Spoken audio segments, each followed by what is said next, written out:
Described as a historic moment, G7 leaders pledged their collective might to a plan to fight future pandemics. The Carbis Bay Declaration aims to develop vaccines in under 100 days, to build better scientific surveillance techniques and to beef up powers for the World Health Organization. But some were eager to stress that the current pandemic is not yet over.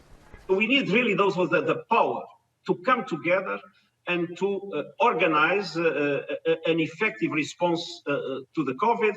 And the only way to be effective in the response to the COVID is guarantee that everybody will be vaccinated sooner rather than later. The key thing to remember, however, is that the pandemic is raging right now. People need doses right now, and crucially, countries need financing right now. And every single announcement we've seen from this G7 so far comes without any extra money.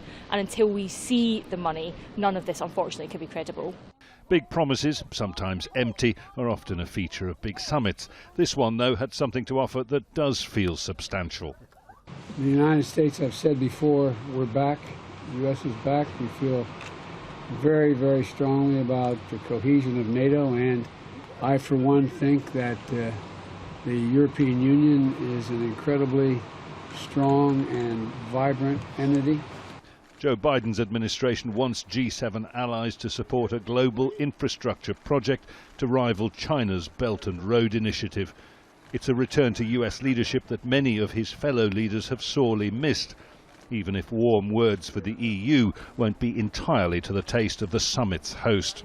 Boris Johnson said at the outset that this G7 summit would be an opportunity to reaffirm the values that bind these 7 developed world democracies.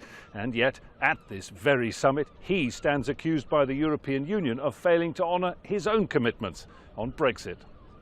In a series of meetings, EU leaders have told Johnson that better relations will only come if he abides by the terms of post-Brexit trade arrangements in Northern Ireland, and the US president with Irish roots appears to be on their side.